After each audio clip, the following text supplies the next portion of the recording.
untuk bisa melihat segala sesuatu yang ada di sekitar kita ini diperlukan dua sinar. Itu pertama sinar luar, yang kedua sinar daripada diri kita sendiri. Sinar luar, kalau di siang hari misalnya matahari, kalau di malam hari adalah lampu. Dan sinar daripada diri kita, yaitu mata kita sehat dan terbuka, barulah kita bisa melihat apa yang ada di sekitar kita. Tapi kalau hanya ada satu sinar saja, katakan di siang hari sinar matahari terang benderang, tapi mata kita tertutup atau buta, kita tidak bisa melihat. Atau mata kita terbuka dan sehat, tetapi sinar luar tidak ada matahari, misalnya di malam hari gelap, tidak ada lampu, gelap gulita, juga kita tidak bisa melihat. Jadi dua-dua sinar ini perlu untuk bisa melihat apa-apa yang sekitar kita.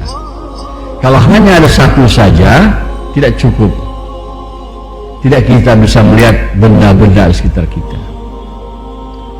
Begitulah kata para ulama, untuk memahami agama ini diperlukan dua sinar. Sinar luar dan sinar daripada diri kita sendiri. Untuk memahami agama, sinar luar adalah Quran dan hadis. Sinar daripada diri kita adalah mata hati kita terbuka. Dengan terbukanya mata hati dan kita belajar Quran, belajar hadis, maka akan paham dengan agama ini. Kita tahu mana hak, mana batil, dan Allah akan kasih kekuatan kepada kita untuk mengamalkan hak dan menjauhi yang batil. Tapi kalau hanya ada satu sinar saja, katakan kita belajar Quran dan hadis, tetapi mata hati kita tertutup, tidak terbuka, maka tidak akan paham dengan agama. Bahkan kita tidak akan bisa mengamalkan agama. Sebaliknya,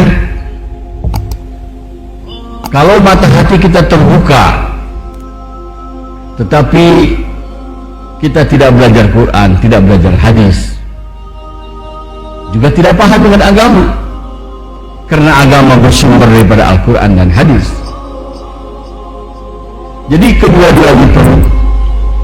Kita belajar Quran, belajar hadis, juga adalah bagaimana supaya mata hati kita terbuka.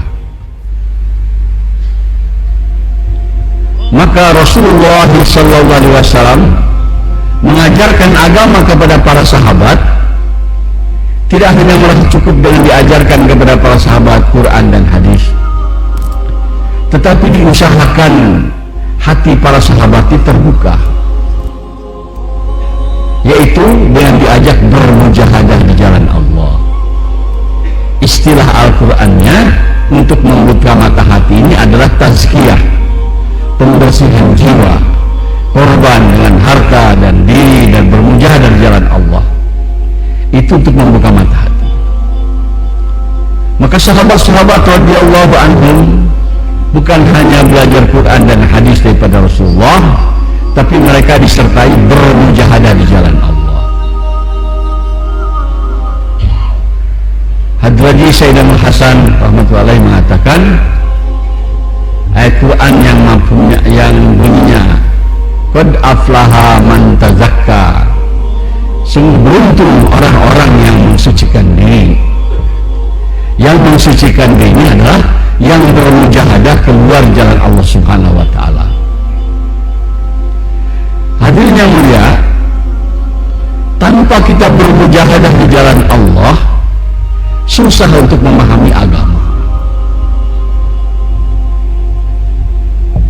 Kelemahan pendidikan Islam di zaman ini adalah meninggalkan tazkiyah, meninggalkan pembersihan jiwa, meninggalkan mujahadah, meninggalkan bagaimana membuka mata hati. Di pengajian-pengajian, di sekolah-sekolah, di pesantren, hanya diajarkan Quran dan hadis, tidak disertai dengan bermujahadah. Maka tahu, bahkan bisa hafal dengan Quran dan hadis, tapi agama tidak dihayati. Berapa banyak orang yang belajar Quran dan hadis, tahu bahwa hukumnya sholat itu fardu, meninggalkannya adalah dosa, tapi kita lihat kenyataan, sebagian besar orang yang tahu itu sholat fardu, bahkan tatarja tahu, sebagian besar tidak sholat tadinya. Kenapa? Karena mata hatinya tidak terbuka. Orang-orang Islam yang melakukan yang haram bukan tidak tahu itu haram, itu larangan Allah, tahu, tapi karena mata hati tidak terbuka, tidak ada kekuatan untuk mengamalkan agama. Jadi ini perkara penting, hadirin. Tidak cukup kita belajar Quran hadis saja, harus disertai dengan tazkiyah, pembersihan jiwa, dengan bermujahadah. Orang-orang kafir yang tidak beriman merasa mereka akan paham dengan Islam kalau Islam itu dipelajari di university, di Eropa, di Amerika.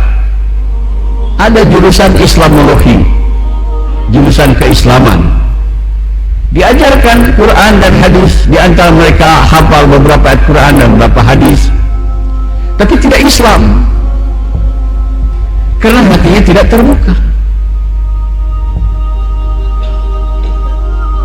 Abu Jahal, Abu Lahab, dia dengar Quran dan paham karena itu bahasa mereka, tapi tidak Islam, karena tidak mau berkorban, tidak mau bermujahadah jalan Allah Subhanahu wa Ta'ala. Hadirin, sekarang banyak keluhan kita dengar bahwa Islam ini susah diamalkan, berat untuk diamalkan. Betul, susah diamalkan dan berat diamalkan bagi orang yang mata hatinya tertutup. Bagi orang yang mata hatinya terbuka dan dia belajar Quran dan hadis, maka mudah agama itu diamalkan. Hadirin, sepasang suami istri di Amerika baru masuk Islam, dua-duanya mu'alaf, baru masuk Islam.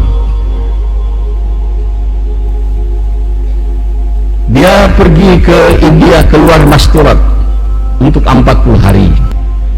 Sampai di India, dia keluar masturat 40 hari. Dengan keluar 40 hari, si istrinya, wanita yang mu'alaf ini, langsung menutup dirinya dengan cadar, tidak kelihatan auratnya.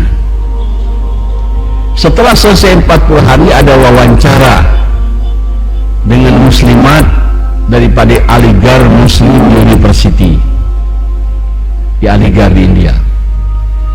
Setelah cerita-cerita pentingnya agama, manfaatnya agama, ada salah seorang dosen, ibu-ibu dari Aligarh Muslim University,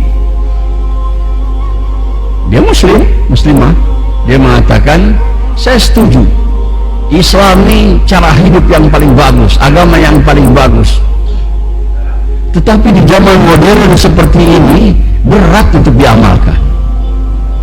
Nah, kata ibu-ibu dari Aligarh Muslim University.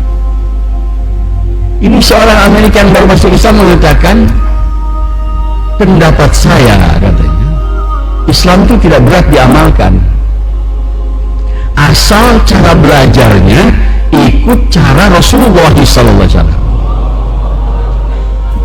Buktinya dia bilang, saya orang kafir baru masuk Islam, tapi saya belajar agama seperti yang dicontohkan oleh Rasulullah, bermujahadah, berkorban dengan diri dan harta keluarga Allah. Alhamdulillah, saya bisa mampu menutup aurat saya semua. Ibu-ibu ini dibilang belajar agama dari lahir sudah Islam. tapi cara belajar agamanya tidak ikut cara yang dicontohkan Rasulullah. Bertahun-tahun, puluhan tahun sampai sekarang tidak mampu menutup aurat. Ya hadirin, untuk memahami agama ini bukan hanya kita ikut mengamalkan agama cara Nabi, tapi juga belajar agamanya harus ikut cara Nabi. Yang menjauhkan umat Islam dari agama hari ini karena kita belajar agama tidak ikut cara Nabi. Belajar agama disamakan dengan belajar matematik, ilmu hukum, ilmu ekonomi. Lain, agama tidak bisa sama. Kalau ilmu yang lain, matematik, ilmu hukum, ekonomi, itu bisa dicerna dengan otak, tapi agama tidak, harus dicerna dengan hati. Nggak bisa dengan otak. Kalau agama bisa dicerna dengan otak, yang pandai-pandai itu orang Jerman, orang Inggris bisa pada masuk Islam. Kenapa tidak? Karena hatinya gelap, hatinya mulia. في القلب مشاعر أخفيها قد أشرقت الشمس عليها عن خطط لم أعبأ فيها ستكون بأيامي فرقا فحياتي